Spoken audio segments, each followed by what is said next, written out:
သာသနာတော်နှစ်2550ပြည့်နှစ်ခောဇာတက္ကရာ1368ခုနှစ်ရာဒုလဆန်းတရနေ့ညစကိုင်းတိုင်းမုံရွာမြို့စုတော်ကြီးမြတ်စွာဘုရားကြီးပရဝုံအတွင်းရှိဘောဂရန္တိဝိပဿနာဓမ္မယုံကြီးအတွင်းဝယ်ဆင်းကျင်းပပြုလုပ်အပ်သည့်ညာဥယျံဓမ္မတပင်အခမ်းအနားဝယ်ဓမ္မဒါနကုသိုလ်ရှင်များဖြစ်ကြတဲ့ဥစ္စာမြတ်တော်ကြီးတောင်းနမ်းမဲ့လက်ဖက်မိဘနှစ်ပါးအမှုထားပြီးသမီးမဆမဆံမငိမ့်ငိမ့်ဆံရဝေကြီးလက်ဖက်မိသားစုတို့၏အမတဒါနဓမ္မဒါနအဖြစ်ဖြင့်ခေါ်ကြားအပ်သောလူတဲကလူတရားဒေသနာတော်ဒီကနေ့ညဓမ္မသဘင်ခန္ဓာကိုရွှေဘုံတော်သခင်ရှင်တော်မြတ်ဖရာ၏မဟာကရုဏာကုံအာယုပြုကတိကျုဖွဲ့ဆိုအပ်သောဝန္ဒနာပနာမအာတိတဂါထာကိုရွတ်ဆိုပူဇော်ခြင်းဖြင့်စတင်ကြရအောင်ယောကပကောတိဟိပိအပမေယံကာလံကရွန်တောတိဒုက္ခရာနိခေရံကတောလောကဟိတယာနာထောနမောမဟာကရုဏိကတတတ္တ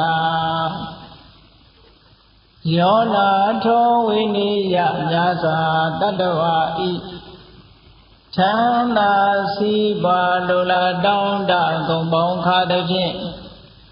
နာထမြညာကျင့်ရှင်တော်မြတ်ဖရာသည်သဗ္ဗကောတိဟိပိဂရေကဘာအရေးအတွက်တင်ချတို့ဖြင့်တော်လဲအဘယ်နေရန်ရည်တဲ့တိုင်းကြာဖော်ပြခြင်းငါမစွမ်းနိုင်ပါသောကာလလေးအတင်ချေသိမ့်နေကဘာရှိကြသောကာလပတ်လုံးလောကဟိတယတတလောကဤအကျိုးစီးပွားအလို့ငါအတိဒုက္ခရာနိဥစ္စာအသက်ချေလက်အင်္ဂါမေတ္တာကြီးမှသမိတာနှင့်တထာသနီစွန်ရင်ကြီးဟုကျတိထဘွယ်ငါးတဲ့အစုအလုံးခဲရင်တော်မူတော့ကိုကရွန်တော်ဘုရားဖြစ်ရန်ဤတန်ကျိုးကိုအထုတော်မူရသည်ဖြစ်၍ခေရန်လက်ချင်းမျက်လုံးအသက်ဆုံးရဲ့နှလုံးစိတ်ဝံကိုယ်တော်ဤပင်မခြင်းတို့ကတောဘဝတဏ္ဍန်တိမ်ခံများစွာရောက်တော်မူခဲ့ရရှာလိမ့်ပြီမဟာကရုဏိကတတတ္တဝါများယဝေတာကဲ့သို့သနာချစ်ခင်မှာကရုဏာရှင်ဖြစ်တော်မူသောတသနာထသဝိနိယများစွာတတ္တဝါဤချမ်းသာစီးပွားလိုလားတောင်းတဂုံပေါင်းခါတို့ဖြင့်နာထပညာထိုရှင်တော်မြတ်ဖရာအားနမောယုတိပြောင်းပြောမှန်ကိုလျော်၍ကရောယုကျိုးရှိခိုးခြင်းသည်အထုဘဝတုစင်စစ်မသွေဖြစ်ပါစေတည်း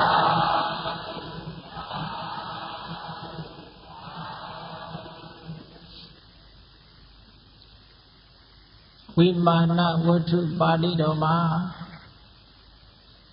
မိမိတို့ရဲ့လူဘဝဖြစ်စဉ်ကအကြောင်းအရာတွေပြန်ပြီးတော့ဟိုနတ်ပြည်ရောက်နေတဲ့ပုဂ္ဂိုလ်တွေက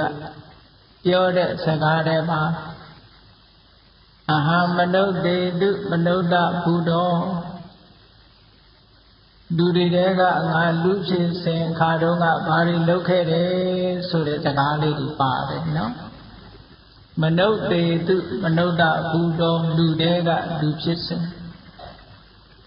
အဲ့ဒီစကားလုံးလေးရဲ့အဓိပ္ပာယ်ကိုယူပြီးတော့ဘုန်းကြီးဒီကနေ့ညလူတွေကလူဆိုတာကိုဟောဖို့ပါနော်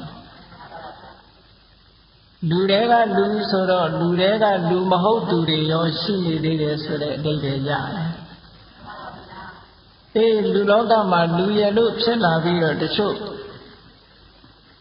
လူတွေကလူမဖြစ်ဘူးလို့ဆိုလို့ရှိရင်လူဘဝရရခြင်းရရချိုးမနှက်တဲ့ပုဂ္ဂိုလ်တွေကိုရည်ညွှန်းပြီးတော့ဝိမာနဝတ္ထုပါဠိတော်ကြီးကိုဖွင့်ဆိုတဲ့အထက်ကရာဆရာကလူတွေကလူမဟုတ်သူ၃မျိုးအကြောင်းကိုဖွင့်ဆိုထားတာရှိတယ်လောကမှာလူရလူဖြစ်လာပြီးတဲ့အခါမှာလူ၃မျိုးခွဲခြားကြည့်လို့ရတယ်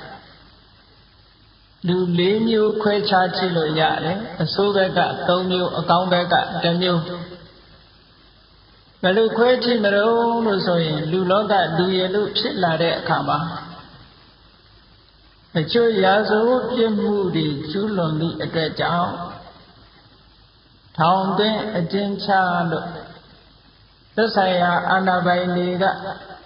ခြေဖြတ်လက်ဖြတ်နှိပ်စက်ညှဉ်းပန်းခြင်းကိုခံနေရတဲ့လူတွေဆိုတာဟိုးရှိခဲ့တဲ့ရှိခဲ့ဦးတယ်နော်ဘုန်းကြီးတို့မြတ်စွာဘုရားဟောထားတဲ့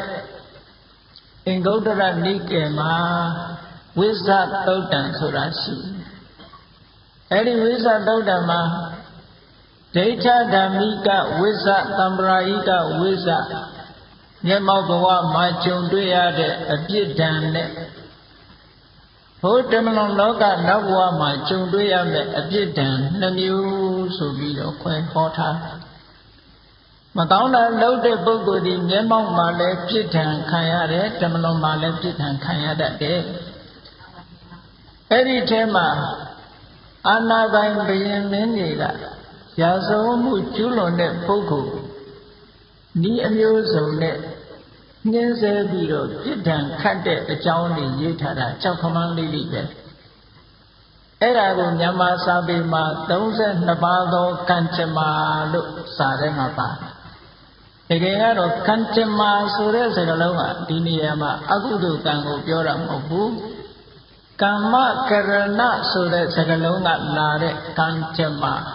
ကမ္မကရဏဆိုတာနှိမ့်ဆက်ညှဉ်းပန်းမှုမျိုးစုံဖြင့်နှိမ့်ဆက်ညှဉ်းပန်းမှုခံရတယ်တဲ့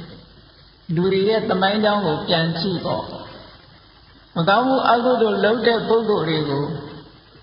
အာနာပိုင်ဘုရင်မင်းတွေကအမျိုးစုံသူတို့ကိုပြစ်ဒဏ်ခတ်ကြတယ်ဘုရားမြတ်စွာလက်ထက်တော်ခါကာလတော်ကဇေရဝံကျောင်းတော်ကြီးနဲ့ဆက်ပြီးတော့ဇေရဝံဥယျာဉ်ကြီးနဲ့ဆက်လက်ရဲ့တောအုပ်ကြီးတစ်ခုရှိတယ်အဲ့ဒီတောအုပ်ကြီးထဲမှာအခု900တဘုံ900အဲ့ဒီတောအုပ်ကြီးကအန္တဝနသူခန်းတော်လို့ခေါ်တယ်အဲ့ဒီသူခန်းတော်ကြီးထဲမှာတောထဲမှာပုံအောင်ပြီးတော့လူတွေကိုလူရက်ပြီးတိုက်ခိုက်လူယူနေတဲ့အခုတဘုံ900ရှိတယ်အဲ့ဒီ900ကတနေ့ကျတော့ကောသလမင်းကြီးကတခါတရံအချမ်းရံအဆောင်အရှောက်နဲနဲနဲ့ဘုရားမြတ်စွာကျောင်းတော်ကိုလာပြီးတော့ဘုရားဖူးလေးရှိတယ်အဲ့ဒီဒီတခါဘုရင်ကြီးဇေရဝံကျောင်းကိုအချမ်းရံအဆောင်အရှောက်အနည်းနယ်နဲ့သာလာမယ်ဆိုရင်အဲ့ဒီတဘုံ900တခိုး900ကဝိုင်းပြီးတော့ဘုရင်ကြီးကိုဖမ်းရမယ်လို့စီမံကြတဲ့ဟုတ်ကဲ့လားအဲ့လိုစီမံတဲ့အခါကျတော့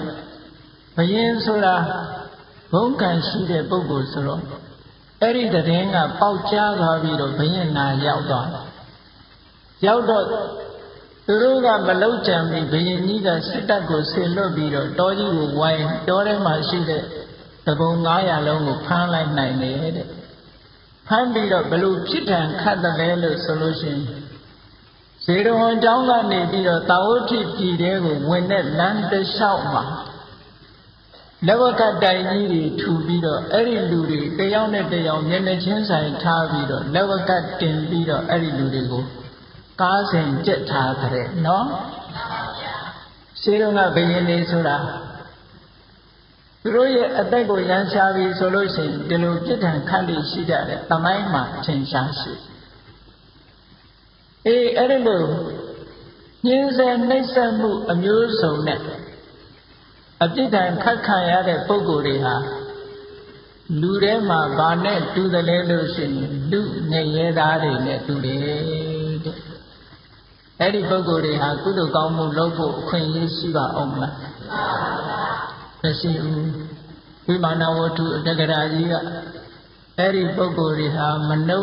နေရကြီးကလူတွေကငရဲသားတွေပါ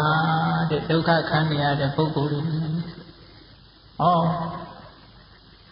လူဖြစ်ပေမဲ့လို့ငရဲခံနေရတဲ့ပုဂ္ဂိုလ်တစ်မျိုးရှိတယ်ဆိုတာကိုပေါ်ပြထားတာနော်ဒီနောက်တစ်မျိုးကြတော့လူလောကရောက်လာတော့လည်းပဲကံမကောင်းအကြောင်းမလှလို့အတိတ်ဘဝကဒါနကောင်းမှုတွေမလုပ်ခဲ့သည့်အတွက်ကြောင့်အမတန်ဆင်းရဲတဲ့မိသားစုတွေမှာလူလာဖြစ်စားရမယ်မယ်တောက်ရမယ်မယ်နေစရာမရှိအလွန်ဆင်းရဲတဲ့သမင်းနတ်မှအောင်မစားရတဲ့ပုဂ္ဂိုလ်မျိုးတွေကလည်းလောကကြီးမှာအများကြီးပဲရှိတယ်နော်ဗမာပြည်အနေနဲ့မရှိဘူးလို့ဆိုတော့မှပဲဗမာပြည်ရဲ့အိမ်နာနီးချင်းဖြစ်တဲ့အိန္ဒိယနိုင်ငံမှာဆိုလို့ရှိရင်အများကြီးရှိတယ်ဒါတွေလမ်းမှာတွေ့ရစားစရာတောက်စရာမရှိအောင်လူဦးရေကများပြားတော့စားစရာတောက်စရာမရှိဒီခါတော့ကကြားဖို့လိုက်ကြပါလိမ့်မယ်ဟိုအာဖရိကနိုင်ငံတွေကအီသီယိုးပီးယားဆိုတဲ့နိုင်ငံကြီးမှာမိုးကောင်ရေရှားဖြစ်ပြီးတော့အစာရေစာဆွန့်ရှားလို့လူတွေနှက်ပြတ်ကုန်တာလေနော်အဲ့လိုနှက်ပြတ်မှုတွေတတယောခိုင်းတယ်လို့ခေါ်တာပေါ့ဒုဗ္ဗိခန္တရကအဲ့ဒီလိုကတ်ကြီးဆိုင်ပြီဆိုရင်လူတွေဟာမိုးခေါင်ရေရှားဖြစ်ပြီးတော့စိုက်လို့ပြုလို့မရဘူးတဲ့မြတ်စွာဘုရားလက်ထက်တော်ခါကာလတုန်းကဝေလင်စာတို့ဝေသာလီတို့ဆိုတာဒီလိုကိန်းမျိုးတွေကြုံခဲ့ဘူးတဲ့မြတ်စွာဘုရားသခင်ကိုယ်တော်မြတ်12ဝါမြောက်ကဝေလင်စာမှာဝါဆိုတယ်အဲ့ဒီဝါကတ်တဲ့အချိန်ဝေလင်စာမှာဘလို့အခြေအနေတွေဖြစ်တုံဆိုတော့မိုးခေါင်သည့်အတွက်ကြောင့်စဘာတွေစိုက်လို့မရဘူးတဲ့စဘာသိဏတွေမထွက်ဘူးစဘာသိဏတွေမထွက်သည့်အတွက်ကြောင့်လူတွေကစားဝတ်နေအဆင်မပြေကြဘူးအစင်မပြေတော့လူတွေငတ်ပြတ်ပြီးတော့သေလိုက်ကြတာနေတာမဟုတ်ဘူးအဲဒီလိုငတ်ပြတ်သေးနေကြတဲ့အသက်ရှင်နေတဲ့ပုဂ္ဂိုလ်တွေဟာလည်းပဲခဏစားရမလားမစားရဘူးလားလက်ချိန်ကအသက်ရှင်အောင်မလားတို့သေရမလားဆိုတာနှလုံးနှစ်ခွဖြစ်နေရတဲ့အနေအထားမျိုးတွေကြုံခဲ့ဘူးတဲ့ဘုရားမိုးရှိတဲ့တန်ဃာတွေကြတော့ဝိရိယပြည်ကြီးမှာထိုချိန်ကဆွမ်းခံလို့မရဘူးမရတော့ကံအားလျော်စွာဟိုဥဒ္ဒရာပဋ္ဌဆိုတဲ့မြောက်ပိုင်းနယ်ကနေပြီးတော့မြင်းကုံတယ်တွေကဝိရိယဘက်လာပြီးတော့မြင်းရောင်းကြမြင်းရောင်းတဲ့အခါကျတော့မြင်းစခန်းကြီးချထားပြီးတော့မြင်းစာအနေနဲ့သူတို့ခြုံနေအများကြီးယူလာအဲ့ဒီခြုံလေးတွေကိုတကွမ်းစားယဟန်တော်တွေကိုဆွမ်းတတ်တဲ့အနေနဲ့လောင်းတယ်တဲ့အဲ့ဒါလေးတွေကိုမယောဆန်တကွမ်းစားခြုံတကွမ်းစားကိုယဟန်တော်တွေကြောင်းယူလာတဲ့အခါဆုံထဲမှာထည့်ထောင်းရေနဲ့ဖြော်ပြီးတော့အဲ့ဒါလေးပဲတဝါတွင်ဖုံးပေးရတယ်နော်အဲ့လိုဘလို့တတယောကြီးခိုင်းလို့ဆင်းရဲဒုက္ခရောက်နေကြတဲ့အချိန်မျိုးကလူကောင်လူလောကမှာမကြာခဏကြုံတတ်တယ်အဲ့လိုကြုံလာပြီဆိုလို့ရှိရင်လူတွေဟာအစားအသောက်မရှားအမတန်ဆွန်ရှားပြီးတော့အစာရည်စာငတ်ပြတ်ပြီးတော့သေချခြေချရတယ်အဲ့ဒါမျိုးကျုံနေတဲ့အခိုက်အခါမှာကြုံရတဲ့ပုဂ္ဂိုလ်တွေဒါလူပြိတ္တာလို့ခေါ်တယ်။ဩလူတွေကပြိတ္တာဖြစ်ရတာမျိုးတွေဒါလည်းရှိတယ်။ဟောနောက်တစ်ခုကျတော့လောကမှာလူရည်လို့ဖြစ်လာတော့လည်းပဲအသိပညာအတတ်ပညာကမရှိဘာပညာမှမရှိတဲ့အခါကျတော့သူတစ်ပါးရဲ့ဝန်တန်းလုပ်ပြီးတော့သူများခိုင်းရဆေးရလုပ်ပြီးကုန်ပစ္စည်းတွေထမ်းပိုးပြီးတော့စာဝတ်နေရင်ဖြည့်ဆည်းနေရတဲ့ပုဂ္ဂိုလ်မျိုးတွေကလည်းလူလောကမှာအပြည့်သားပဲနော်အဲ့ဒီပုဂ္ဂိုလ်မျိုးတွေရဲ့နောက်လူလောကလူထဲမှာနေလို့မဖြစ်တော့ဘူးမကောင်းတဲ့အလုပ်တွေလုပ်ထားတဲ့အတွက်ကြောင့်လူလေကောင်မှာအဆက်ကွဲမှာဆိုလို့တောထဲတောင်ထဲမှာဖုံးအောင်နေရတဲ့ပုဂ္ဂိုလ်မျိုးဆိုတာတွေလည်းရှိတယ်လူချင်းမရှိတော့တဲ့အတွက်ကြောင့်ထိုပုဂ္ဂိုလ်မျိုးဒီလူသားထဲမှာမဝင်မဲ့တောထဲနေရတာတောထဲဆိုတာဘယ်သူတွေနဲ့နေတရိစ္ဆာန်တွေနဲ့ပဲနေရတာပေါ့နော်အေးအဲ့လိုတောရတရိစ္ဆာန်တွေနဲ့တောထဲမှာဖုံးအောင်နေရတဲ့ပုဂ္ဂိုလ်တွေကို အထက်ကရာဆရာကြီးကအေးလူတွေကလူမဟုတ်ဘူးတဲ့လူတွေကတိရစ္ဆာန်ဟောဒါကသူတို့ရဲ့အခြေအနေတွေကိုကြည့်ပြီးတော့လူအမျိုးအစားခွဲလိုက်တာဟုတ်ကဲ့လူတွေကလူဆိုတာကတော့လူရည်လို့ဖြစ်လာပြီးတော့လူပေါင်းလူဘွားမှနေကြတယ်စာဝတ်နေရေးပြည်လေလို့လူလောကမှာတင့်အောင်တင့်နေနေကြတဲ့ပုဂ္ဂိုလ်တွေပေါ့မြတ်စွာဘုရားသခင်ကိုယ်တော်မြတ်ကတော့လူတွေကလူကိုတစ်ခါထပ်ပြီးတော့၃မျိုးခွဲပြတော်မူတယ်ဒါလည်းပဲဘုန်းကြီးတို့တရားချက်ခင်သူတော်စင်ပြိဿတ်တို့တို့တွေဟာလူတွေကလူပိသားကြရဲ့လားလို့ဆိုတာဒီတရားကိုနာပြီးလို့ရှိရင်ကိုကိုလူပိသားအောင်ကြိုးစားကြင်တယ်ကြိုးကိုအထုတ်ဖို့လိုအပ်ပါတယ်နော်မြတ်စွာဘုရားသခင်ကိုယ်တော်မြတ်ကအန္တသုတ်တံမှာလူဆိုတာတဲ့၃မျိုးခွဲကြည့်လို့ရမယ်မျက်စိအမြင်နဲ့ကြည့်ပြီးတော့ခွဲလိုက်တယ်လူလောကမှာမျက်စိနှစ်ကွင်းအလင်းမရတဲ့မျက်မမြင်သူကံဆိုတာလူလောကမှာရှိတယ်နော်မျက်စိနှစ်ကွင်းအလင်းမရတဲ့ပုဂ္ဂိုလ်ကိုလူတွေကဘယ်လိုခေါ်တော့ဆိုရင်ဒုက္ခိတမျက်မမြင်လို့ဒီလိုခေါ်ကြတာနော်ဒုက္ခိတလို့ခေါ်ကြတယ်အေးတချို့ပုဂ္ဂိုလ်ကြတော့မျက်စိနှလုံးရှိရာကနေတစ်လုံးကဆုံးရှုံးသွားတော့မျက်လုံးလေးတစ်လုံးသာရှိတဲ့ပုဂ္ဂိုလ်မျိုးလည်းလောကကြီးမှာရှိတယ်တချို့ပုဂ္ဂိုလ်ကြတော့မိမွေးတိုင်းဖမွေးတိုင်းမျက်စိနှလုံးပြည့်ပြည့်စုံစုံနဲ့လည်းရှိတယ်ဒါပဂတိမျက်စိကိုကြည့်လို့ရှိရင်လူဟာဒီလို၃မျိုးထွက်မလာဘူးလားနံပါတ်၁ပုဂ္ဂိုလ်ကအန္တမျက်မမြင်သူကံနံပါတ်2ပုဂ္ဂိုလ်ကဧကစက္ခုမျက်စိတစ်ဖက်သာရှိတဲ့ပုဂ္ဂိုလ်နံပါတ်3ကဒိစက္ခုမျက်စိနှလုံးရှိတဲ့ပုဂ္ဂိုလ်တဲ့ဟောမြတ်စွာဘုရားကပဂတိမျက်စိကိုရည်ရွယ်ပြီးတော့ဟောတာမဟုတ်ပါဘူးမျက်မမြင်သူကံဆိုတာဘယ်လိုပုဂ္ဂိုလ်ပြောတာတော့လို့ဆိုတော့လောကမှာလူရည်လို့ဖြစ်လာတဲ့အခါမှာအသက်မွေးဝမ်းကြောင်းပညာရက်ဆိုတာရှိတယ်နော်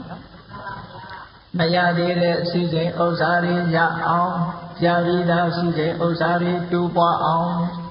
ဘယ်လိုလုပ်ရမလဲဆိုတဲ့အသိပညာရှိတဲ့ပုဂ္ဂိုလ်အသိပညာရှိတဲ့ပုဂ္ဂိုလ်ရှိတယ်လို့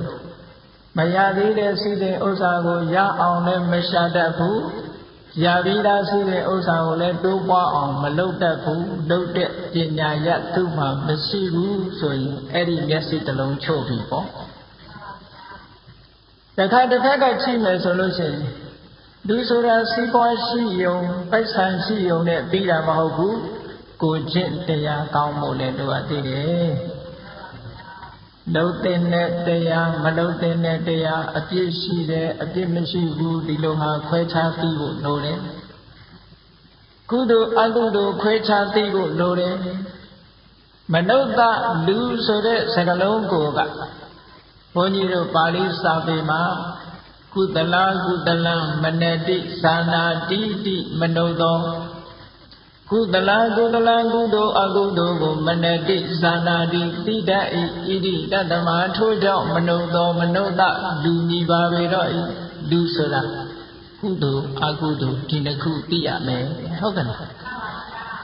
ကဲတချို့ပုဂ္ဂိုလ်ကြတော့ခုနကပြောရတဲ့စီးပွားရှာနိုင်တဲ့ပညာမျက်စိမျိုးလည်းမရှိဘူးကုသိုလ်အကုသိုလ်သိတဲ့မျက်စိလည်းမရှိဘူးဆိုတော့နှစ်ဖက်စလုံးကမ်းမနေဘူးလားအေးအဲ့ဒီလိုပုဂ္ဂိုလ်မျိုးတွေကိုမျက်မမြင်သူခံဒုက္ခိတလို့မြတ်စွာဘုရားကသတ်မှတ်တယ်ဟောနောက်တစ်ခါကကြည့်တယ်အဲ့ဒီလိုပုဂ္ဂိုလ်မျိုးဟာလူလောကမှာလူရည်လို့ဖြစ်လာပြီမဲ့လို့ကိုယ့်ရဲ့အသက်မွေးဝမ်းကြောင်းဤကလေးမှအတိမရှိဘူးလောကင်စားတော့တတ်တဲ့ပညာရမရှိဘူး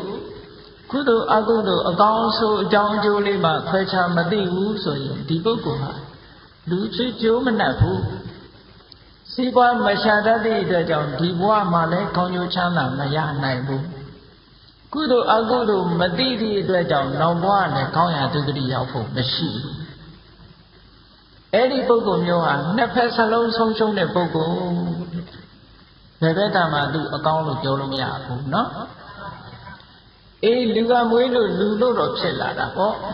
သို့တော်လည်းပဲမျက်စိနှစ်ကွင်းအလင်းမရလို့တကယ်ဒုက္ခိတဒီဘဝမှာလည်းဆင်းရဲဒုက္ခနဲ့ရင်ဆိုင်ရမယ်နောက်ဘဝကျရင်လည်းကောင်းရာသူကတိမရောက်အသိငရဲရောက်တယ်ဆိုတော့သူ့ဘဝကအရှုံးကြီးပဲဒါကြောင့်မြတ်စွာဘုရားကဥပယတ္ထကလိကံဟောအန္တတ္တဟတ္တသက္ခုနောတဲ့မျက်စိနှစ်ကွင်းအလင်းမရတဲ့ပညာမျက်စိနှစ်ဖက်စလုံးကွဲနေတဲ့ပုဂ္ဂိုလ်ဒီဘဝလည်းမကောင်းနောက်ဘဝလည်းမကောင်းလို့နှစ်ဖက်စလုံးအရှုံးကြီးပဲတဲ့ဒီပုဂ္ဂိုလ်မျိုးကလူတွေကလူမဖြစ်နိုင်ဘူးအဲ့ဒီပုဂ္ဂိုလ်ကဲနောက်တစ်ယောက်ကြတော့ဘာဖြစ်လဲမျက်စိတစ်လုံးတော့ရှိတယ်တစ်လုံးကမပါဘူးဘာမျက်စိရှိတော့ဆိုတော့မရသေးတဲ့စီစိန်ဥစ္စာတွေရအောင်ရှာတတ်တယ်ရပြီးတဲ့စီစိန်ဥစ္စာတွေကြီးပွားအောင်လုပ်တတ်တယ်စီးပွားရေးမျက်စိတော့ရှိတယ်ဓမ္မရေးရနဲ့ပတ်သက်ပြီးတော့အေးဒီအလုပ်ကတော့အပြစ်ရှိတယ်ဒီအလုပ်ကအပြစ်မရှိဘူးဒါကကုသိုလ်ရတယ်ဒါကကုသိုလ်မရဘူးလုပ်တဲ့မလုပ်တဲ့အကောင်အဆိုးအကြောင်းအကျိုးခွဲခြားသိတတ်တဲ့ပညာမရှိဘူးတဲ့စီးပွားတော့ရှာတယ်အကောင်အဆိုးအကြောင်းအကျိုးမသိတော့ဘာဖြစ်လဲစီးပွားရရင်ပြီးရောဆိုတဲ့စိတ်ဓာတ်တွေဝင်လာပြီးတော့မကောင်းတဲ့နီးနေရောကောင်းတဲ့နီးနေရောရတဲ့ရစီးပွားပဲပြီးရှာဟုတ်တယ်လားအဲ့ဒီပုဂ္ဂိုလ်မျိုးကစီးပွားရရင်ပြီးရောဆိုတော့သူကမကောင်းတဲ့အလုပ်လို့သူ့စိတ်ထဲမှာဘာတစ်ခုမှမရှိဘူးအကုသိုလ်ဆိုတာလည်းမရှိဘူးအပြစ်ရှိတဲ့အလုပ်ဆိုတာလည်းသူ့စိတ်ထဲမှာမရှိဘူးပတ်စံရမှုတစ်ခုတည်းကိုပဲကြည့်တယ်စီးပွားဖြစ်မှုတစ်ခုတည်းကိုသာကြည့်တယ်အဲ့ဒီလိုပုဂ္ဂိုလ်မျိုးကတဲ့မုတဝါဒလိန်လီလှိပြားပြီးတော့စီးပွားရှာတတ်တယ်ဖြေရခိုးပွဲလူယူပြီးတော့စီးပွားရှာတတ်တယ်ကုတကာမခောက်ချစ်ဆင်းလဲတဲ့ဤတွေနဲ့စီးပွားရှာတတ်တယ်ဟောကောင်းတဲ့အလားလားသူကမရှိဘူးနော်ပိုက်ဆံရမယ်ဆိုလို့ရှိရင်ဘယ်သူမှချမ်းသာမပေးဘူးတဲ့အဲ့ဒီပုဂ္ဂိုလ်မျိုးအဲ့လိုချမ်းသာမပေးတော့ဘယ်လိုနည်းနဲ့ဖြစ်ဖြစ်သူများစီကရဖို့နည်းတစ်ခုတည်းပဲသိတယ်မလုံကောင်းဘူးလုံကောင်းတယ်တစ်ခုမှမစင်စားဘူးတဲ့ဟုတ်ကဲ့အဲ့လိုနည်းနဲ့စီးပွားရှာတာမျိုးတွေဖြစ်လာတဲ့အခါကျတော့ဒီပုဂ္ဂိုလ်မျိုးကဘာဖြစ်လဲဒီဘဝတော့စီးပွားလေးတော့တက်လာမယ်သို့တော့ထိုတက်လာတဲ့စီးပွားကိုအကြောင်းပြုပြီးတော့ထိုပုဂ္ဂိုလ်ဟာယံများတယ်ဒီဘဝမှာလည်းပဲယံများတယ်တည်တဲ့အခါကျတော့လုံးဝပယ်လာတဲ့ပုဂ္ဂိုလ်မျိုးဖြစ်ရတယ်ဟောဒီဘဝမှာစီးပွားဖြစ်ပေမဲ့လို့ကုသိုလ်အကုသိုလ်မသိတဲ့အတွက်ကြောင့်နောက်ဘဝမှာသူဟာတလန်းသွားဖြစ်သွားဟုတ်ကဲ့တစ်ဖက်တည်းမြင်ရင်တော့တလန်းပဲသွားရမှာပဲအပယ်လန်းတလန်းတဲ့ကိုသွားရမယ်တခြားလန်းကိုသွားစရာအကြောင်းမရှိဘူးတဲ့အဲ့ဒီပုဂ္ဂိုလ်မျိုးဟာလည်းပဲလောကမှာလူတွေကလူလို့မခေါ်နိုင်ကြဘူးမပြည့်စုံတဲ့လူသားတစ်ယောက်ဖြစ်လာစီးပွားရှာပုံလေးနဲ့ပတ်သက်ပြီးတော့အထက်ကထာဆရာကပြောထားတာလေးစိတ်ဝင်စားစရာလိမ့်လိလှိပြားပြီးတော့သူများစီကပစ္စည်းကိုရအောင်ယူပုံနေဒီခေတ်ကြီးထဲမှာပို့ပြီးတော့မျိုးစုံတာပေါ့အဲ့ဒီတုန်းကအထက်ကထာထဲမှာထုတ်ပြထားတဲ့ဝတ္ထုလေးတစ်ခုကတော့အင်မတန်မှရိုးသားတဲ့တောသားမုတ်ဆိုးတစ်ယောက်တောထဲမှာသူထောင်ထားလို့သမင်လေးနှစ်ကောင်မိတယ်တစ်ကောင်ကအကြီးတစ်ကောင်ကအငယ်တဲ့သမင်လေးနှစ်ကောင်မိတော့အဲ့ဒီသမင်လေးတွေကိုမတတ်ဘူးအရှင်ယူလာပြီးတော့မြို့တက်ပြီးတော့ဈေးရောင်းထိုခေတ်ကဈေးနှုန်းနဲ့ပြောမယ်ဆိုရင်သမင်တစ်ကောင်အကြီးတစ်ကောင်က2ကျပ်တဲ့အငယ်တစ်ကောင်က1ကျပ်ဟုတ်ကဲ့ခုခေတ်ဈေးနဲ့ပြောမယ်ဆိုလို့ရှိရင်တော့အကြီးတစ်ကောင်က2000အငယ်တစ်ကောင်က1000ပေါ့နော်ဈေးကိုယူလာတာကြောင်းမို့ဈေးယူလာတဲ့အခါကျတော့လူလေတယောက်နဲ့တွေ့တယ်လူလေတယောက်နဲ့တွေ့တော့လူလေတယောက်ကမေးတယ်အဲ့ဒီသမင်ကြီးရောင်းပါလားဆိုတော့ဟုတ်တယ်ရောင်းပါဒါဖြင့်ဘလောက်တုံးဆိုအကြီးကောင်က2ကျပ်အငယ်ကောင်က1ကျပ်ကဲဒါဖြင့်တို့ကိုအငယ်ကောင်ပေးပါလို့ဆိုပိုက်ဆံလေး1ကျပ်ထုတ်ပြီးတော့အငယ်ကောင်ယူသွားခဏလေးနေတော့အဲ့ဒီလူကပြန်ရောက်လာ ပြန်ရောက်လာပြီကျုပ်အငယ်ကောင်မယူခြင်းဘူးဗျာတဲ့အကြီးကောင်ပေးပါတဲ့အကြီးနဲ့လဲရအောင်ဒါဖြင့်ခမအကြီးကောင်ဆိုလို့ရှိရင်ခမခုနကပေးထားတာတစ်ချက်နောက်တစ်ချက်ထပ်ပေးရမယ်သမင်ရောက်တဲ့လူကပြောတာဟုတ်လားအဲ့ဒီလူကဘာပြောလိုက်တော့ဆိုလို့ရှိရင်ခမဘယ်လိုပြောတာတုံးတဲ့ခမကိုကျုပ်ကခုနတုန်းကတစ်ချက်ပေးခဲ့တယ်ဟုတ်တယ်မဟုတ်လားဟုတ်တယ်တစ်ချက်ပေးအဲ့ဒီတစ်ချက်ရဲ့အခုဒီအကောင်လေးကတစ်ချက်တန်တယ်တဲ့အဲ့ဒါဆိုတော့ခမနှစ်ချက်ရမှာပေါ့တဲ့ခမဘာလို့နောက်ထပ်တောင်းရတာတော့ရော့သမင်လေးယူသမင်အကြီးကိုကျုပ်ပေးလိုက်ဟုတ်ကဲ့လားလှည့်သွားလိုက်ပုံကကြည့်နော်ခုနတုန်းကတစ်ချက်ပေးထားတယ်တဲ့အခုဒီသမင်ကလေးတကောင်ကျုပ်ကထပ်ပြီးတော့ပေးမယ်တဲ့ခုနကတစ်ချက်ရဲ့အခုတစ်ချက်တန်သမင်ရဲ့ပေါင်းလိုက်ရင်နှစ်ချက်မနေဘူးလားတဲ့အဲ့တော့နှစ်ချက်နေတော့ခမအကြီးပေးဆိုအကြီးဆွဲပါဟိုလူကတော့ရောင်တောင်ဖြစ်ပြီးတော့ဟုတ်ပါပဲသူပြောတာဆိုပြီးတော့ငွေတစ်ချက်နဲ့သမင်ကြီးပါသွားလေရဲ့လိမ်ပုံခုခေတ်တော့ရိုက်စားလို့ခေါ်ထမရဲ့နော်အမျိုးမျိုးခုခေတ်လည်းရှိတာပဲဒါမျိုးတွေကနောက်တစ်ယောက်လိမ်ပုံတွေကတော့ဘယ်လိုလိမ်တော့ဆိုရင်သူများပစ္စည်းကိုယူတာမဟုတ်ဘူးတောတဲ့ကယုံကလေးတစ်ကောင်ဖမ်းလာပြီးတော့လူတစ်ယောက်ကယုံလေးကိုကမ်းနားပေါ်မှာခဏတင်ထားချထားပြီးတော့သူအဝတ်ပုံလေးပေါ်မှာခဏချပြီးရေစင်းချိုးနေတဲ့အချိန်မှာလူတစ်ယောက်ကရောက်လာလူငယ်တစ်ယောက်ကရောက်လာကျုပ်ခနဲ့ဆိုဟိုလူမမြင်ခင်သူ့ယုံလေးကိုကောက်ထည့်ပြီးခေါင်းပေါ်တင်သူကလည်းရေထဲဆင်းချိုးဟိုလူကရေချိုးရတာတက်လာတော့ယုံလေးမတွေ့တော့လိုက်ရှာပေါ့ကြည့်တာဟိုကြည့်တော့ဟိုလူကခမဘာကြည့်ရတော့ဟာကျုပ်ယုံလေးခုနဒီနားထားတာပျောက်သွားခမတော်တော်အားတာပဲယုံဆိုတဲ့အကောင်ကရေချိုးရင်ခေါင်းပေါ်တင်ထားရတယ်နှုတ်ဆိုပြေးရောပေါ့တော်တယ်ပြန်ပြေးကြည့်ပါလားကျုပ်ယုံတော့ကျုပ်ခေါင်းပေါ်တင်ချိုးနေဆိုဟောကိုလူကလည်းဟုတ်နေတဲ့တူတယ်ငါယုံတော်တယ်ပြေးပြီနဲ့တူတယ်ဆိုပြီးတော့ဟိုလူလှဲ့တာခံပြီးယုံလေးတစ်ကောင်ပါသွားလေနော်လောကကြီးမှာဒီလိုလိမ်လည်လှည့်ပြားပြီးသူများပစ္စည်းကိုရအောင်ယူတဲ့နည်းတွေကအများရှိတယ်ခုခေတ်မှာမဟုတ်ဘူးပြောလို့မခုံတော့ပေါ်များတယ်နော်မြို့တွေဘာတွေမှာဆိုရင်ဟိုမြို့တွေဆိုတာရန်ကုန်တို့ဘာလို့ပေါ့ဗျာတချို့ဆိုလို့ရှိရင်ဟုတ်လားအတိုင်းနဲ့အဝိုင်းနဲ့ဘုန်းကြီးတို့နေတဲ့တက္ကသိုလ်ထဲမှာဆိုရင်တက္ကသိုလ်ဝင်ဝမှာရဲဌာနတစ်ခုရှိတာမကြာခဏသပိုင်းနိုင်လို့တဲ့အဲ့ဒီထဲကကားတွေအဲ့ဒီဘက်ကိုမောင်းလာတယ်တခါတော့ဆိုရင်အဲ့ဒီတက္ကသိုလ်ကျောင်းဝင်းတဲ့တောင်မှပဲကပိုင်းနိုင်ကဆင်းပြေးပြီးဝင်ပြေးလာသေးတယ်အဲ့ဒီလိုရန်ကုန်မှာလည်းခဏကြုံရတယ်အဲ့တချို့ကြတော့ဘယ်လိုလုပ်တယ်ဆိုလို့ရှိရင်ပစ္စည်းတစ်ခုချလိုက်တယ်ချထားပြီးတော့မယောင်မလဲနဲ့သူတို့ကကြည့်လူတယောက်ကလာအဲ့ဒီပစ္စည်းကိုကောက်ပြီးဆိုတာနဲ့တပြိုင်နက်ဟိုလူကလည်းတွေ့ဒီလူကလည်းတွေ့အဲ့ဒါနှစ်ယောက်ခမည်းလည်းရတယ်ကျုပ်လည်းရတယ်လားဒီပစ္စည်းကိုလဲကြမယ်နဲ့ဆိုသွားပြီးတော့အဲ့ဒီပစ္စည်းကိုယူသွားပြီးတော့တကယ်ကတော့အတုပဲနော်အဲ့ဒီအတုနဲ့အစစ်ကိုမရရအောင်အဲ့ဒီသူကလိမ်လီပြီးတော့ယူလိုက်ပြန်တာအဲ့ဒါမျိုးတွေကလည်းပြေးနေတာပဲနော်တချို့ကြတော့လက်စွပ်တွေဘာတွေကိုမန်းပေးမယ်ဆိုပြီးတော့စိန်လက်စွပ်အစစ်တွေကိုယူပြီးတော့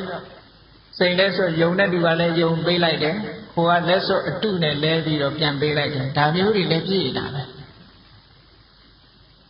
အဲ့ဒီလိုပုဂ္ဂိုလ်မျိုးတွေကိုဘာခေါ်တော့လို့ဆိုတော့ဧကစက္ခုတစ်ဖက်သာမြင်တဲ့ပုဂ္ဂိုလ်တွေလို့ဒီလိုပြောတာနော်တစ်ဖက်မြင်တဲ့ပုဂ္ဂိုလ်ဟာထေယေနကုဒကမေနမုသဝါဒေနစုဘယံခိုးတယ်တဲ့ခိုးတာဤမျိုးမျိုးနဲ့ခိုးယူတယ်ဒီပြန်ပစ္စည်းကုဒကမ္မထောက်ချစ်တဲ့ဤတွေအသုံးပြုတယ်မုသဝါဒလိမ့်လီတိစားတယ်ဟောအဲ့ဒီဤတွေနဲ့ကုသလောဟောတိသင်္ဃာတုံစီးပွားရှာတဲ့နေရာမှာအလွန်ကျွမ်းနေတဲ့အဲ့ဒီနည်းနဲ့စီးပွားရှာတဲ့နေရာသို့တော့အဲ့ဒီပုဂ္ဂိုလ်ရဲ့နောင်ဘဝမှာမကောင်းဘူးဒီဘဝလည်းကောင်းလားဆိုမကောင်းဘူး ဒီလူကငါလိန်သွားတာဆိုပြီးတော့အလိန်ခံရတဲ့လူကဘယ်ကြည့်လိုက်မလဲဟုတ်ကဲ့အလိန်ခံရတဲ့ပုဂ္ဂိုလ်ကတွေ့ရတင်တိုင်းဆိုပြီးတော့ဒီလူကိုအမြဲချောင်းနေတော့တာပေါ့အေးအဲ့ဒါကြောင့်မို့လို့ဟောဒီလိုလူဘဝရောက်လာတဲ့အခါမှာဧကစက္ခုစီးပွားတာရှာတတ်တယ်မရရအောင်တရားပစ္စည်းမတရားတဲ့နည်းနဲ့ရအောင်ယူတတ်ပြီးတော့ကောင်းတယ်မကောင်းဘူးအကောင်းအဆိုးအကြောင်းအကျိုးခွဲခြားပြီးတော့ကုသိုလ်အကုသိုလ်ခွဲခြားပြီးတော့မသိဘူးတဲ့မျက်စိတစ်ဖက်သာရှိတယ်အဲ့ဒီပုဂ္ဂိုလ်မျိုးဟာလည်းပဲတလန်းသွားပဲနောက်ဘဝကျတော့မကောင်းတဲ့ဘဝမှာလုံးဝဖြစ်ဒီဘဝမှာလည်းပဲဆင်းရဲဒုက္ခအမျိုးစုံနဲ့ကြုံရတယ်အဖန်ခံရတယ်အစီခံရတယ်အဲ့ဒီပုဂ္ဂိုလ်မျိုးတွေကဟောနောက်တတိယပုဂ္ဂိုလ်ကြတော့ဒီစက္ခုမျက်စိနှစ်ဖက်ရှိတယ်လူလောကရောက်လာလို့ရှိရင်မျက်စိနှစ်ဖက်ရှိဖို့လိုအပ်တယ်အဲ့ဒီမျက်စိနှစ်ဖက်ဆိုတာဘာတော့မရသေးတဲ့စီစဉ်ဥစ္စာတွေရအောင်ရှာတတ်တယ်စီပွားလုပ်တတ်တယ်လို့ပြောတာနော်ရပြီးသားစီစဉ်ဥစ္စာတွေဘယ်လိုတိုးအောင်လုပ်မယ်ဆိုတာစီပွားရေးနဲ့ပတ်သက်တဲ့ကျွမ်းကျင်တဲ့လိမ္မာတယ်တစ်ဖက်ကစီပွားရှာတတ်တယ်ဟုတ်တစ်ဖက်ကကြည့်လိုက်ကုသလကုသလေဓမ္မေဇာနာတိကုသိုလ်တရားအကုသိုလ်တရားတွေကိုသိတယ်။သာဝေဇာနာဝေစေဓမ္မေဇာနာတိအပြစ်ရှိတဲ့တရားအပြစ်ကင်းတဲ့တရားမျိုးကိုသိတယ်။ဟောအကောင်းအဆိုးအကြောင်းကျိုးသိတယ်။မကောင်းတာဆိုမလုပ်ဘူးအပြစ်ရှိတာကိုမလုပ်ဘူး။တစ်ဖက်ကစီးပွားရှာတယ်တစ်ဖက်ကကိုယ်ချင်းတရားကိုထိမ့်သိမ့်တယ်။ဒီလိုဖြစ်ရလောကကြီးဟာစီးပွားရေးတစ်ခုတည်းတိုးတက်ရုံနဲ့မဖြစ်ဘူးတဲ့စီးပွားရေးဘက်ကလည်းတိုးတက်ရမယ်စိတ်ဓာတ်ရေးရာကိုချင်းတရားဘက်ကလည်းတိုးတက်ရမယ်နှစ်ဖက်စုံတိုးတက်မှလူတွေကလူတော်လူကောင်းဖြစ်ပါတယ်ဟောမြတ်စွာဘုရားကဒါကိုဟောတယ်နော်ဒီစကုပနာအခါတော်တိထောပုရိသပုဂ္ဂလောဒီစကုပနာဧကတောတိထောပုရိသပုဂ္ဂလောဒီစကုပညာမျက်စိနှစ်ဖက်အမြင်ရှိတဲ့ပုရိသပုဂ္ဂလောမြင်မြတ်တဲ့ပုဂ္ဂိုလ်တိထောအကောင်းဆုံးအချိန်မှတိုက်ဆုံးပါပေဟု၍ဧကတောကောင်းစွာမဲ့တွေဟောအပ်ပါပေသည်ဟု၍ဘဂဝါရွှေဘုံတော်လည်းခင်ရှင်တော်မြတ်ဖရာသည်အဝေါစကောင်းစွာမဲ့တွေဟောကြားတော်မူခဲ့ပါပေတည်း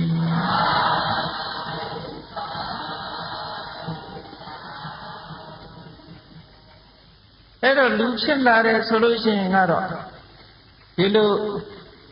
လူပြီးပြီးသားသားနဲ့လူဆိုတာမနုဿဓမ္မမနုဿဟိတာဟိတံသာနာတိတိမနုဿကုသလကုသလသာနာတိတိမနုဿဟိတာဟိတံကျိုးရှိတယ်ကျိုးမရှိဘူးဆိုတာကိုသာနာတိမနတိသာနာတိတိတ္ဣဣတိတသမထိုကြောင့်မနုဿမနုဿမြည်ပါပေတော့ဤလူဆိုတာအကျိုးရှိတဲ့အလုပ်လားအကျိုးမရှိတဲ့အလုပ်လားဆိုတာသိဖို့အမှန်တမ်းအရေးကြီးပါတယ်အဲ့တော့လူဘဝရလာပြီဆိုလို့ရှိရင်ဘုန်းကြီးတို့တွေစဉ်းစားကြည့်လူဘဝလူရည်လို့ဖြစ်လာတာဟာဆင်းရဲတဲ့လူဘဝပဲဖြစ်ဖြစ်ချမ်းသာတဲ့လူဘဝပဲဖြစ်ဖြစ်လူပြီးပြီးသားသားလူဘဝမှာအင်္ဂါအစိတ်တိုင်းပြီးပြီးစုံစုံနဲ့စိတ်ဓာတ်မှန်မှန်ကန်ကန်နဲ့ဆိုပါတော့လူပြီးပြီးသားသားဖြစ်တယ်လူဆိုတာလူမပြီးသားတာလည်းရှိသေးတယ်နော်ဆိုပါတော့လူမပြီးသားဘူးဆိုတာဘယ်လိုတော့ဆိုလို့ရှိရင်မွေးကလေးကမျက်စိပါမလာဘူးမွေးကလေးကမျက်စိကန်းလာတယ်အဲ့ဒီပုဂ္ဂိုလ်မျိုးကိုစိစ္ဆန္ဒလို့ခေါ်တယ်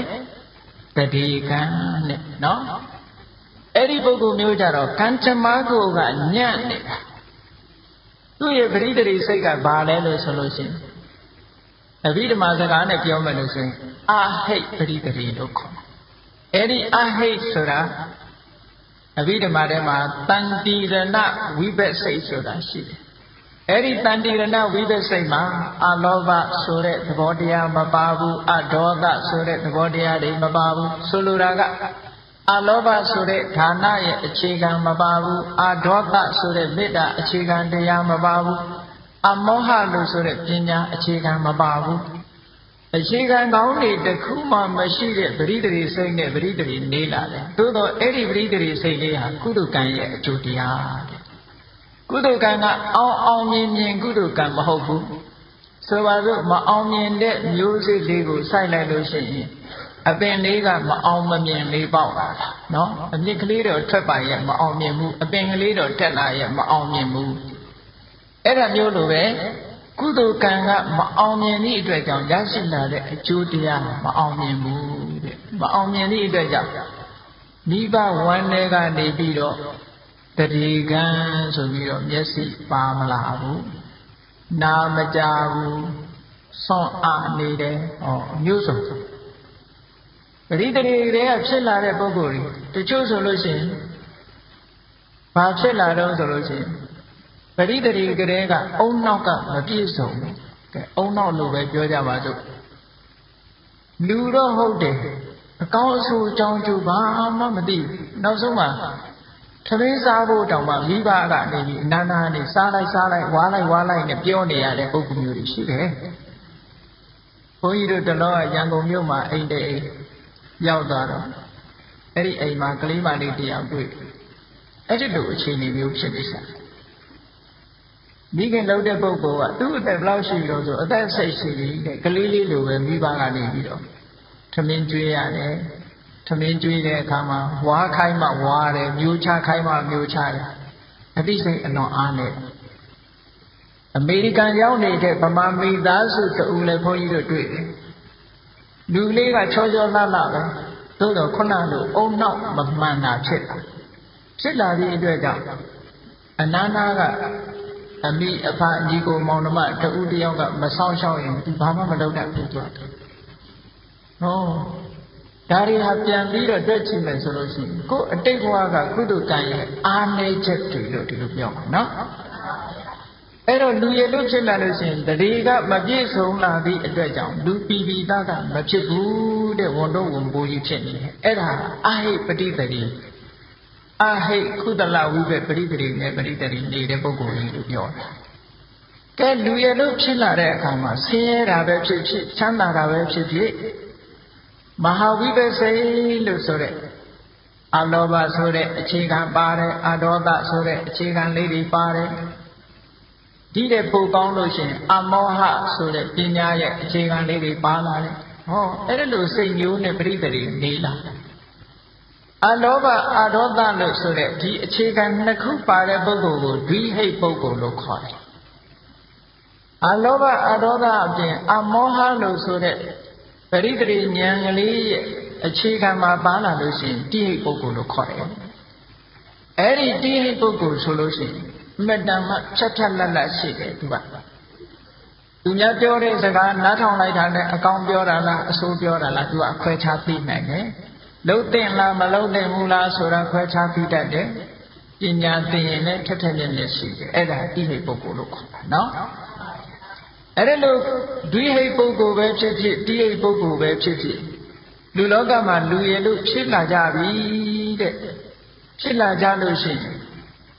တိဟိတ်ပုဂ္ဂိုလ်ဆိုလို့ရှိရင်အလွန်မှဖြတ်လတ်ရှိပြီးတော့ခုခေတ်စကားနဲ့ပြောရင်ဆိုအိုင်ကျူကောင်းတယ်ပေါ့ဗျာနော်အိုင်ကျူကောင်းတယ်ပေါ့အေးအိုင်ကျူကောင်းတယ်ဆိုတဲ့ပုဂ္ဂိုလ်မျိုးတွေဖြစ်လာပြီဆိုရင်ဘာတင်ထက်ထက်မြက်မြက်ရှိလာတယ်လူတွေကလူဖြစ်အဲ့ဒီပုဂ္ဂိုလ်မျိုးကတော့အဆိုးမပြတ်နိုင်ဘူးလားလို့ဆိုရင်သူ့ရဲ့စိတ်ဓာတ်တို့ပတ်ဝန်းကျင်အခြေအနေတို့မိကောင်းစိတ်ကောင်းတဲ့ပေါင်းသင်းမှုမရှိတာတို့မကောင်းတဲ့လူနဲ့ပေါင်းမိတာဆိုတဲ့ပစ္စုပန်အကြောင်းတွေနဲ့သူကလူဆိုးတော့ဖြစ်တတ်တယ်ဟုတ်ကဲ့အိုင်ဒီကောင်းပြီးတော့လူဆိုးဖြစ်သွားတာကြားဘူးတယ်မဟုတ်လားဖရာလက်ထက်တုန်းကရှင်အင်္ဂုလိမာလဆိုတာရှင်အင်္ဂုလိမာလဆိုတာတာမန်ပုဂ္ဂိုလ်မဟုတ်ဘူးတက္ကသိုလ်ကျောင်းသားကြီးဘုရင်ရဲ့အကြံပေးပရောဟိတ်ကြီးရဲ့သားလူကလည်းအဆင့်တန်းမြင့်တယ်သူ့နာမည်ကအဟိတကဘယ်သူမှမငြင်းဆဲဘူးဆိုတဲ့နာမည်နဲ့သို့တော့တက္ကသိုလ်ပညာသင်ရင်းကနေအပေါင်းအသင်းတွေမှားပြီးတော့တောထဲမှာလူသားသမားကြီးဖြစ်ပြီးတော့ဟုတ်လားအင်မတန်မှကြောက်စရာကောင်းတဲ့နာမည်ကြီးတဲ့လူသားသမားကြီးတူဖြစ်သွားတယ်အဲ့ဒီလိုလူလောကမှာလမ်းလွဲစရာအကြောင်းတွေအများကြီးရှိတာပေါ့ဒါကြောင့်မို့လို့လူရည်လို့ဖြစ်လာလို့ရှိရင် မနုဿဓမ္မလို့ခေါ်တဲ့လူကျင့်စဉ်ကျင့်ဝတ်တွေကိုကျင့်မှုအမှန်တမ်းအရေးကြီးပါတယ်နိဗ္ဗာန်မရအောင်မကျင့်နိုင်သေးကြောင်မှမနုဿဓမ္မလို့ခေါ်တဲ့လူရဲ့ကျင့်ဝတ်တွေကိုကျင့်မယ်ဆိုရင်တဘဝကနေတဘဝသွားတဲ့အခါမှာလည်းချမ်းချမ်းသာသာရှိမယ်ဒုက္ခေနဒုက္ခံအနုခန္တဝါလို့ဆိုတဲ့အတိုင်းဒီဘဝကလည်းချမ်းသာတယ်နောက်ဘဝကျတော့လည်းချမ်းသာတယ်ဟိုနောက်ဘဝတွေကျတော့လည်းချမ်းသာတယ်နောက်ဆုံးနိဗ္ဗာန်ထိအောင်ချမ်းသာဒုက္ခရသွားနိုင်တယ်အဲ့ဒါကြောင့်မို့လို့ဒုဘဝမှာရလာတယ်ဆိုရင်မနုဿဓမ္မလူကျင့်ဝတ်ဆိုတာသိဖို့လိုတယ်နော်လူကျင့်ဝတ်ဆိုတာတခြားမဟုတ်ဘူးတဲ့အဓိကတော့၅ပါးသီလပါပဲ၅ပါးသီလမှာမပြည့်စုံဘူးဆိုလို့ရှိရင်ဘလောက်ပဲစီးပွားရှာတတ်ပညာမျက်စိတစ်ဖက်သာရှိ၅ပါးသီလပြည့်စုံပြီဆိုလို့ရှိရင်ပညာမျက်စိနှစ်ဖက်ရှိတယ်အဲ့ဒီပုဂ္ဂိုလ်မျိုးဟာအမြတ်ဆုံးပုဂ္ဂိုလ်လူထဲမှာမေတ္တာမှထူးခြားတဲ့ပုဂ္ဂိုလ်လို့ပြောအောင်တမက်တဖို့မရချင်နေပါစေအခြေခံအားဖြင့်လူတွေမှာဘာရှိရမလဲလို့ဆိုရင်ဟောဒီ၅ပါးသီလဆိုတာမြတ်စွာဘုရားသခင်ကိုယ်တော်မြတ်ကဒါတွေအကုသိုလ်ဖြစ်စေလို့ဟောထားလို့အကုသိုလ်ဖြစ်တာမဟုတ်ဘူးတဘာဝကိုကအပြစ်ရှိတဲ့တရားတွေဗုဒ္ဓဘာသာဟုတ်သည်ဖြစ်စေမဟုတ်သည်ဖြစ်စေဘုရားဟောတဲ့တရားယုံသည်ဖြစ်စေမယုံသည်ဖြစ်စေမြည်သည့်လူမျိုးပဲဖြစ်ဖြစ်၅ပါးသီလလုံရင်နိဗ္ဗာန်ရောက်၅ပါးသီလလုံရင်နတ်ပြည်ရောက်နိုင်တယ်၅ပါးသီလမလုံရင်နတ်ပြည်မရောက်နိုင်ဘူးဗုဒ္ဓဘာသာဖြစ်ပြီး၅ပါးသီလမလုံရင်လည်းတောင်းရတတိမရောက်ဘူးတခြားဘာသာဝင်ဖြစ်ပြီး၅ပါးသီလလုံရင်လည်းနတ်ပြည်ရောက်မှာပဲဟုတ်တယ်လားဘာဖြစ်လို့တော့ဆိုတော့ဒါကသဘာဝတရားကိုဥပမာမယ်မိဆိုတာဘသူကိုင်းကိုင်းငါကိုင်းရင်တော့မပူဘူးသူကိုင်းရင်ပူတယ်လို့ရှိတယ်မိဆိုတာဒါကို natural law လို့ခေါ်တယ်သဘာဝတရား law of nature the law of nature ဆိုတာသဘာဝတရားရဲ့မှန်ကန်နေတဲ့သဘာဝတရားတစ်ခုမြတ်စွာဘုရားဟောတာမှန်ကန်နေတဲ့သဘာဝတရားကိုဟောတာမြတ်စွာဘုရားကဒါလို့ရင်အကုသိုလ်ဖြစ်စေလို့အမိန့်ချထားလို့အကုသိုလ်ဖြစ်တာမဟုတ်ဘူးနော်ဘယ်ခေတ်ဘယ်ခါကာလပဲဖြစ်ဖြစ်တဲ့ပါဏာတိပါဒသူအတက်ကိုတတ်မယ်ဆိုလို့ရှိရင်တုံ့ပြန်မှုကဘာလာတယ်လဲဆိုရင်သူအတက်တတိအတွက်ကြောင့်ကိုယ်မှာအတက်တိုးမယ်တခံရမယ်သဘာဝနိယမတရားကြီးပဲဒါ reaction လို့ခေါ်တယ်တုံ့ပြန်လာတာတုံ့ပြန်လာတဲ့သဘာဝတရားတွေကိုလူတွေကတတိထားမိခြင်းမှာထားမိတယ်နော်သဘာဝတရားဆိုတာအမြဲတမ်းတုံ့ပြန်နေတာတုံ့ပြန်တတ်တဲ့သဘာဝတရားသူများကိုတိုက်ကိုတတ်လိုက်ပြီးဆိုလိုက်တာနဲ့တကြိမ်နဲ့ကိုယ်စီမှာတုံ့ပြန်မှုတွေရောက်လာပြီအဲ့ဒီတုံ့ပြန်မှုကကောင်းတဲ့တုံ့ပြန်မှုမဖြစ်ဘူးမကောင်းတဲ့တုံ့ပြန်မှုတွေဖြစ်လာတယ်ဖြစ်လျက်ဘဝမှာပါဏာတိပါဒကကျူးလွန်တဲ့ပုဂ္ဂိုလ်ဟာဖြစ်လျက်ဘဝမှာဘာဖြစ်လဲလို့ဆိုလို့ရှိရင်အသက်တူတယ်ယောဂါတွေများတယ်လူဘဝရောက်လာတယ်ယောဂါတွေများယောဂါများတယ်အသက်တူတယ်ဆင်းရဲဒုက္ခတွေပေါ်တယ်ရန်သူတွေပေါ်တယ်ဒါပါဏာတိပါဒရဲ့အကျိုးတရားတွေပဲနော်မြတ်စွာဘုရားသခင်ကိုယ်တော်မြတ်ကပါဏာတိပါဒသူအသက်ကိုတတ်တယ်ဆိုတဲ့နေရာအပေါ်ဆုံးအပြစ်ကလေးဟာအသက်တူခြင်းပဲနော်လူလောကလူတွေဟာအသက်တူသွားတာဒါပါဏာတိပါဒရဲ့အကျိုးဆက်တွေပါတယ်နော်ပါဏာတိပါဒရဲ့အကျိုးဆက်သူများအသက်ဆိုတဲ့နေရာမှာမြည်သည့်တတ္တဝါရဲ့အသက်ပဲဖြစ်ဖြစ်သက်ရှိတတ္တဝါတစ်ခုရဲ့အသက်အင်္ဂါ9ရပ်ညီတာနဲ့တကယ်နဲ့ပါဏာတိပါဒကံထိုက်တယ်လို့ခေါ်တယ်အင်္ဂါ9ရပ်ကဘာတော့တတ္တဝါလည်းဖြစ်ရမယ်ဒီသွားလို့ရှိရင်ဒီပုဂ္ဂိုလ်ဟာပါဏာတိပါဒကံမြောက်သွားပြီတဲ့အဲ့ဒီမြောက်သွားတဲ့ပါဏာတိပါဒကံဟာသူ့ရဲ့တဏ္ဍာမှာဖြစ်သွားတာဖြစ်သည့်အတွက်ကြောင့်သူဟာဒီပါဏာတိပါဒကံအတွက် reaction ကိုသူခံရတော့ဘယ်လိုလုပ်ပြီးတော့သူ့တဏ္ဍာမှာဒီတတ္တိကဝင်သွားတယ်လဲလို့ဆိုလို့ရှိရင်သူ့စိတ်အစဉ်မှာဖြစ်သွားသည့်အတွက်ကြောင့်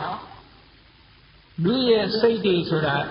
ဒီတစိတ်ချုပ်သွားရင်နောက်စိတ်ပေါ်လာတယ်နောက်စိတ်ချုပ်သွားရင်ဟိုနောက်စိတ်တစ်ခုပေါ်လာတယ်အဲ့ဒီပေါ်လာတိုင်းစိတ်တွေထဲမှာဟောဒီပါဏာတိပါဒရဲ့စွမ်းအင်တတ္တိတွေမကောင်းတဲ့သဘာဝတရားတွေလိုက်သွားတာ လိုက်သွားသည့်အတွက်ကြောင့်ဒီပါဏာတိပါဒကံကနေပြီးတော့မဆောင်မချင်းကောင်းတာတွေမလုံးမချင်းဒီကံကမလွတ်မချင်းဒီပုဂ္ဂိုလ်ဟာဒီအကျိုးခံရတော့တာနော်ရှောင်တိန်ပြီးတော့ပြေးလို့မရဘူးတဲ့ဘာဖြစ်လို့လဲဆိုကိုလောက်ထားတာဖြစ်နေလို့ဒါကြောင့်မို့လို့ပါဏာတိပါဒဒုတက်ကရှောင်ရမယ်ဆိုတဲ့နေရာမှာမြတ်စွာဘုရားကဘယ်လောက်ထိအောင်ရှောင်ရမလဲညာတော်အဖြစ်သူများတဲ့တို့မတတ်ဘူးရှောင်တယ်လို့ဆိုတော်ညာလဲကိုယ်လုံးရင်ပြန်လုံးမယ်ဆိုတဲ့စိတ်ကလေးတွေရှိနေကြသေးတယ်ဟုတ်ကဲ့အဲ့ဒါဆိုတော့ပါဏာတိပါဒလွတ်လွတ်ကျွတ်ကျွတ်ရှောင်တဲ့သဘောမရှိဘူးကိုယ်ဘယ်သူမှအန္တရာယ်မပြုရင်ငါမပြုဘူးဆိုတဲ့အနေထားတော့ပဲရှိတယ်မြတ်စွာဘုရားကအလို့မဟုတ်ဘူးပါဏာတိပါဒပฏิဝိရတောသမနောဂေါရမောသမနောဂေါရမောယံဂေါရမပါဏာတိပါဒမှာပฏิဝိရတောရှောင်းတယ်ရှောင်းယုံတယ်မဟုတ်ဘူးနိဟိတဒန္တောနိဟိတသတ္ထောသူများကိုရိုက်ဖို့ပုတ်ဖို့ဆိုတာထောင်းလက်နဲ့တွေထားဘူးတဲ့သူများကိုရိုက်ဖို့နှက်ဖို့လက်နဲ့တွေမထားဘူးဒုတ်တွေမထားဘူးကိုလိုက်ရင်ကိုချရင်ကြံကာဝယ်ဖို့ဆိုတာမျိုးမရှိဘူးတဲ့နော်ဘုန်းကြီးအမေရိကနေတုန်းကပေါ့ဗမာအမေရိကန်ရောက်နေတဲ့ဗမာတယောက်သူ့အိမ်ဆွမ်းသားပဲကျောင်းလာဆွမ်းသားပဲဘုန်းကြီးတို့ကားပေါ်နဲ့တက်လိုက်ရောဘုန်းကြီးတို့ရှေ့မှာသူကား textbook ထဲကနေပြီးတော့အဖွင့်လိုက်မှာ6လုံးကြီးကြီးထောက်ခနဲ့ဆိုဘုန်းကြီးတို့နားလာကြတာအဲ့တော့ဘုန်းကြီးရှိ6လုံးကြီးကြီးကြားတယ်ဆိုတော့သူကမျက်နှာတော့ပြက်သွားပြီးတော့ဗာပြောတော့ဆိုတော့ရှင်ဘုရားတဲ့ဒီနိုင်ငံမှာတဲ့ကိုယ်ကာဝယ်ဖို့ဒီလူကတော့ထားရတယ်မထားလို့မရဘူးဟုတ်ကဲ့လားဆိုလိုတာကပါဏာတိပါဒကတော့ရှောင်တယ်တို့ကိုယ်ဘာမှမလုပ်ရင်ကိစ္စမရှိဘူးကိုယ်ခုခံကာဝယ်ဖို့ဆိုတာလေးတော့ထားတတ်တယ်အဲ့ဒါပါဏာတိပါဒကလုံးဝရှောင်တယ်လို့မဆိုနိုင်ဘူးအချိန်မရွေးပါဏာတိပါဒပြည့်မှုဖြစ်နိုင်တယ်ပေါ့ဒါကြောင့်နိဟိတဒန္တောနိဟိတသတ္ထောလက်လက်ဒီဓာရီမဆောင်ဘူးလုံးဝစွန့်ထားတယ်ကိုလှုပ်လှုပ်မလှုပ်လှုပ်သူများတတ်တော့ငါအန္တရာယ်မပြုဘူးဆိုတဲ့စိတ်ထုံးချဒါတွေမကဘူးလိစီသူများတတ်ကိုတတ်ရမှာအလွန်ရှက်တယ်သူများတတ်တတ်ဖို့ရဖိစားတယ်သူကလုံးဝကိုယုံမုန်းနေရှက်တယ်မလှုပ်ဘူးဒီလှုပ်ကိုလူမြင်တာဖြစ်စေမမြင်တာဖြစ်စေသူများတတ်ချင်းဆိုတဲ့မကောင်းမှုအကုသိုလ်လုံးဝရှောင်တယ်လို့ပြောတယ်နော်လိစီတရားပန္နောသဗ္ဗပါဏဗုဒေတုဟိတနုကံပိတရားပန္နောမတတ်ရုံနဲ့မဟုတ်ဘူးဒီအလုပ်ကိုရှက်ရုံနဲ့မဟုတ်ဘူးစိတ်ဆိုးရုံနဲ့မဟုတ်ဘူးတဏှာနေဘယ်တတ္တဝါလေးဖြစ်ဖြစ်တဏှာလူတိုင်းပေါ်မှာကရုဏာထားတယ်သဗ္ဗပါဏဗုဒ္ဓဟိတနုကံပိတတ္တဝါအလုံးတို့ရဲ့အပေါ်မှာအကျိုးစီးပွားကိုလိုလားတဲ့စိတ်သာဝရရှိနေတယ်ကဲအဲ့ဒါတွေမပါဘဲနဲ့ပါဏာတိပါဒဝေရမဏိဆိုတဲ့သိက္ခာပုံလုံမမလားလုံနိုင်ဘူးဟုတ်လားဒါကြောင့်မို့မြတ်စွာဘုရားဟောတဲ့တရားကအလုံးကိုအနှစ်သာရရှိပါဏာတိပါဒမှာလုံခြင်းအကြောင်းကဘာလို့ဆိုရင်တတ္တဝါတွေပေါ်မှာမေတ္တာကိုထားနိုင်ရမေတ္တာထားနိုင်ရဒီအလုပ်ကိုယုံမုန်းတဲ့ပုဂ္ဂိုလ်ဖြစ်ရသူများကိုရိုက်ပုတ်ညှင်းဆဲဖို့လက်နဲ့ဆိုတာထားကိုမထားရဘူးဟောအဲ့ဒါကြတော့မှပါဏာတိပါဒဝေရမဏိဆိုတာလုံးဝပြည့်စုံတယ်အဲ့ဒါလိုမှမဟုတ်ဘူးဆိုလို့ရှိရင်အခြေအနေကောင်းနေသေးလို့လူကောင်းဖြစ်နေတာမျိုးပေါ့ဘုန်းကြီးတို့သုတ်တန်တစ်ခုထဲမှာကကစုပမသုတ်တန်ဆိုတာရှိအဲ့ဒီသုတ်တန်ထဲမှာဝေဒေဟိကာဆိုတဲ့အိရှမအမျိုးသမီးကြီးတယောက်အရက်ထဲမှာတော်တော်နာမည်ကြီးတယ်ဘယ်လိုနာမည်ကြီးလဲဝေဒေဟိကာဆိုတဲ့ဒကမာကြီးတိတ်သဘောကောင်းတယ်အလုံးကိုသဘောကောင်းတယ်အားလုံးပေါ်မှာအမတန်မှချိုးသားတယ်ဆက်ဆံရေးကောင်းတယ်နဲ့သဘောနာမည်ကြီးတယ်နာမည်ကြီးတော့သူ့အိမ်မှာခိုင်းစေနေတဲ့ကာလီဆိုတဲ့ကျွန်မကဒီတင်းကြား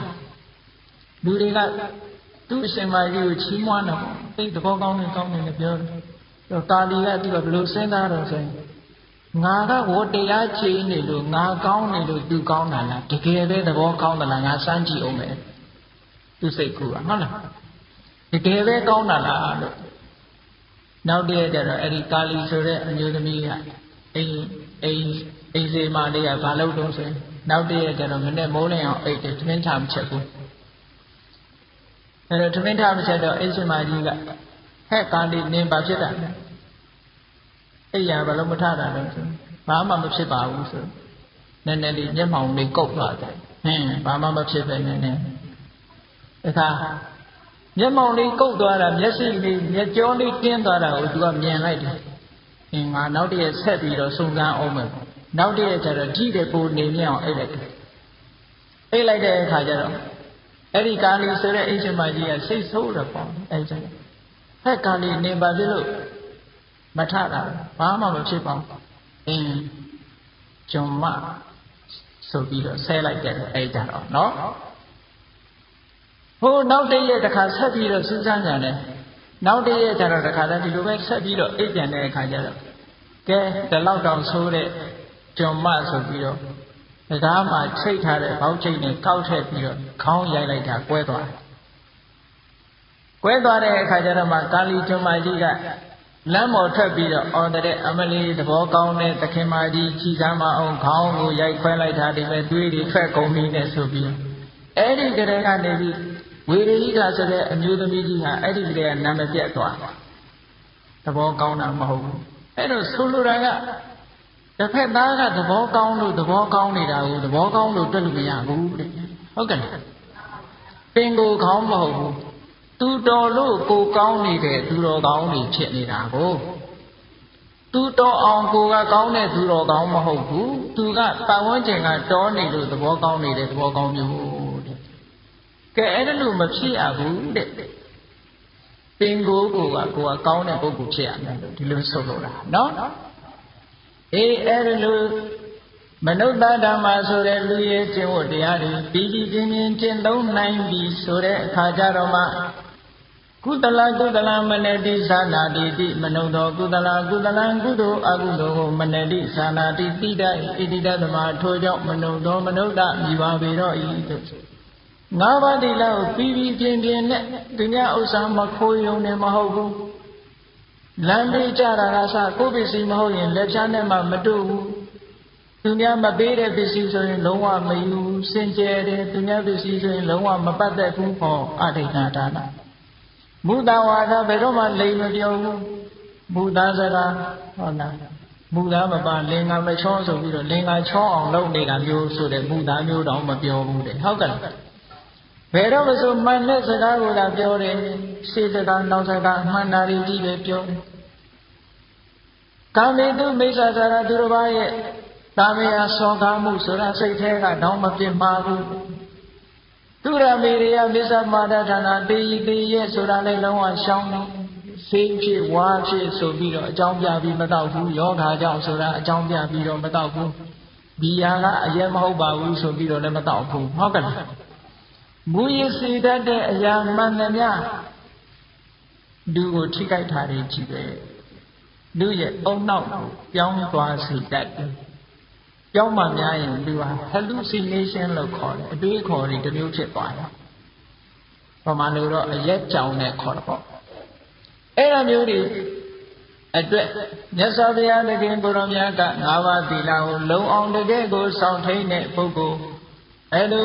လုံအောင်စောင့်ထိန်တဲ့ပုဂ္ဂိုလ်မှာတကယ်လူတွေကလူအဲ့လိုလူတွေကလူဖြစ်ပြီးဆိုလို့ရှိရင်ဒီဘဝမှာလည်းပဲချမ်းသာဒုက္ခတွေရနိုင်တယ်နောက်ဘဝမှာလည်းပဲချမ်းသာဒုက္ခတွေရနိုင်လို့ဘဝဆက်ဆက်မှာဆင်းရဲဒုက္ခကလွတ်မြောက်ပြီးတဲ့ကလာတကယ်လူအစ်စ်ဖြစ်နိုင်ပါတယ်ဟောဒါကြောင့်မလို့မနုဿဓမ္မလို့ဆိုတဲ့လူတွေကကိုယ်ချင်းတရားတွေပြည့်စုံအောင်တို့တွေကျင့်သုံးကြရမှာလူဖြစ်လာပြီးတော့မနုဿဓမ္မလို့ခေါ်တဲ့လူတွေကကျင့်ဝတ်တရားတွေနဲ့တို့ပြည့်စုံရင်လားစီးပွားရေးမျက်စိကုသိုလ်ရေးရာမျက်စိကိုချင်းတရားနဲ့သက်ဆိုင်တဲ့မျက်စိနှလုံးအမြင်နှစ်ဖက်ရှိရလားအမြင်နှစ်ဖက်မရှိဘူးဆိုရင်တို့တွေလူဖြစ်တူမတတ်သေးဘူးအမြင်နှစ်ဖက်ရှိတဲ့ပုဂ္ဂိုလ်ဖြစ်ရမယ်ကိုယ်ကိုဆုံးဖြတ်ပြီးတော့လိုက်လာကျင့်သုံးရမှာနော်အေးဒါကြောင့်လို့တို့တွေဒီလူတွေကလူဖြစ်ပြီးတဲ့ကာလစီးပွားရှာတဲ့ပညာမျက်စိလည်းရှိရမယ်ကုသိုလ်ရေးရာကိုကျင့်တရားနဲ့ပတ်သက်တဲ့လည်းပညာမျက်စိရှိအောင်ကြိုးစားရမယ်ထိုပညာမျက်စိဆိုတဲ့နေရာမှာလည်းပဲ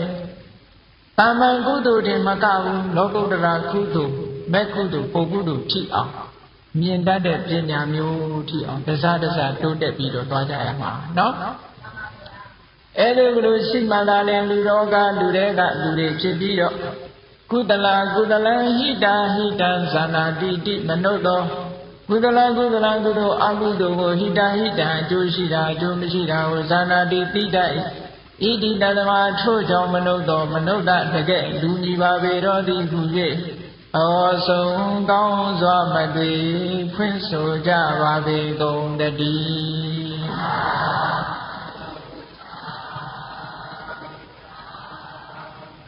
တ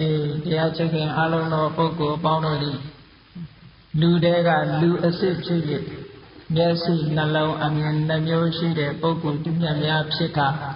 တန်တရားဝဆင်းကလွတ်ရလွတ်ကြောင်းသူတော်ကောင်းတို့ရဲ့အကျင့်တရားကိုကျင့်ကြံကြိုးကုပ်အားထုတ်နိုင်ကြပါစေကုန်သတည်းကဲတရားဝတရားအောင်လိုက်တတ္တဝါများစွာသိရန်กว่าချမ်းသာကြပါစေတတ္တဝါများစွာသိရန်กว่าချမ်းသာကြပါစေမေတ္တာရေချမ်းသုံးငါဖြန်းငြိမ်းချမ်းကြပါစေ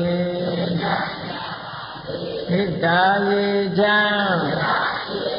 သုံးငါဖြန်းငြိမ်းချမ်းကြပါစေအရှိကျမ်းမာစိတ်ချမ်းသာလူရဆန္ဒပြည့်ပါစေသက်ရှိကျမ်းမာစိတ်ချမ်းသာလူရဆန္ဒပြည့်ပါစေဓမ္မောတရံပိဝိတဝါဒဝိတာတပိတမုဟတံ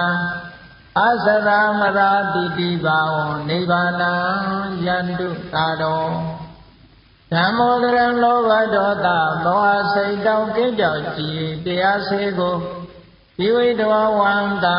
ရှင်ပြတောက်ကြရအနာကြရကုန်သောကြောင့်ဝိတာတပိပူဇာညစ်နှောင်ကိလေသာအစေတောက်ဟူသည်များတို့သည်သမုဟတပိဉ္စဘဲတွင်ရေမတင်တဲ့ကဲ့သို့ကင်းစင်တွင်ပြောင်းပြီးမရောက်အောင်ပယ်ဖြောင်းအကုန်သည်ဟောတုစစ်စစ်မတွေ့ဖြစ်ကြပါစေကုန်သတည်း